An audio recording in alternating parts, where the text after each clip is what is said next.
la! Your dream vacation to Hong Kong starts from rupees 74,999 only with GT Holidays, South India's #1 travel brand. Hello and welcome to Galatta Plus. In this video review episode, we're going to be talking about the much anticipated Kalki directed by Nag Ashwin. The film stars Prabhas, Amitabh Bachchan, Deepika Padukone and many others, especially in cameos.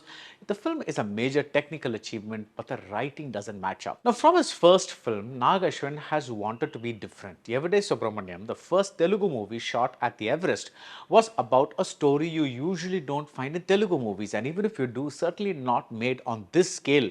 It was about a materialistic man questioning his life. Nag's second film was in some ways even more ambitious in an era with short attention spans and where no one remembers what happened 5 minutes ago.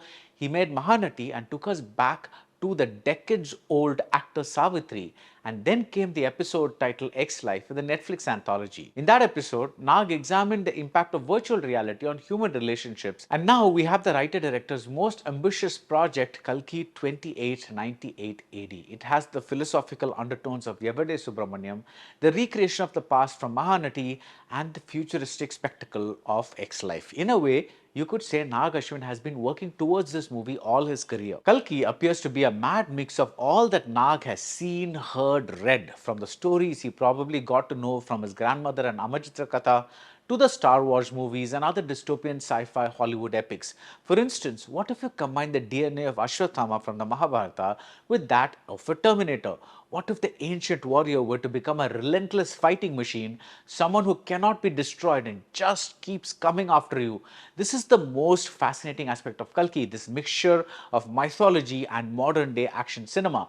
And Amitabh Bachchan just rocks it as Ashwathama. He owns the movie simply because his character is the only one, at least in this first part of the Kalki universe, it's the only one that has been written with some depth, some sadness, some unfinished business, some sense of destiny. He makes every second of screen time count. The rest of Kalki is hit and miss. The concept, myth plus modernity, is fantastic and the reveal at the end is very satisfying, but the writing doesn't measure up to the technical departments. The costume design, especially for Ashwathama, the production design, especially for the womb-like space inhabited by the Kamal Haasan character, the visual effects, the cinematography, especially the depiction of Lord Krishna entirely in silhouette, Santosh Narayan's offbeat score, especially the use of the sound of water drops during an action sequence of all things.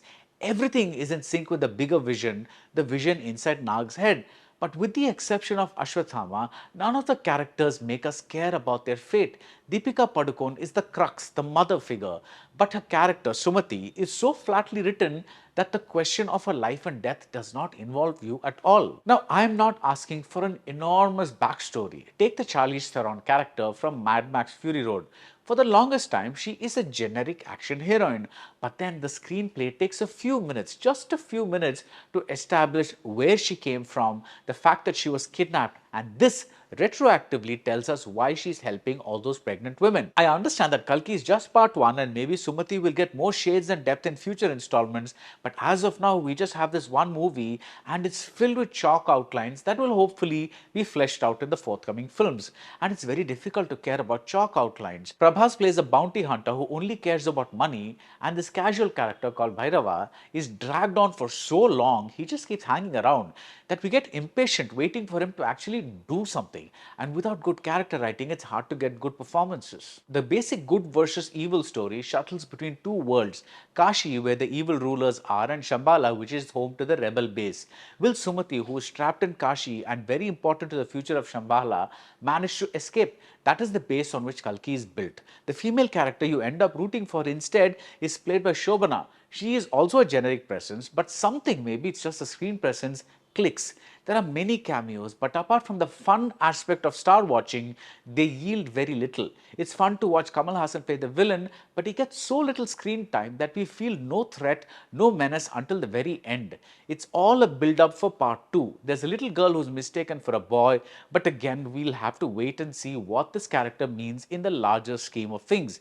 Even the much publicized car companion Buji doesn't get to do much. She should have been an R2-D2. She's just used for a few wisecracks. The first half is sluggish, and even if you give allowance that there is a world being built, we don't see that much that's new. There is no tension, no urgency, there's no sense of the scenes building towards something.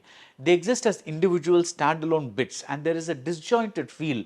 And maybe this was a commercial decision, but the screenplay tries to feel both casual and epic, both comic and dramatic, and this mix doesn't always work. If the second half picks up, it's because of the non-stop action sequences. Finally, Kalki takes off, at least at the level of an exciting video game.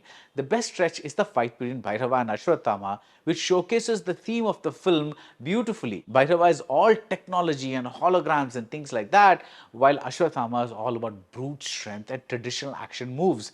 Kalki is certainly a towering technical achievement, but I wished it had been an emotional achievement as well. And that's it about Kalki. If you like this video review, do subscribe to Galatta Plus and see you soon at the movies. Hola! Your dream vacation to Hong Kong starts from rupees 74,999 only with GT Holidays, South India's #1 travel brand.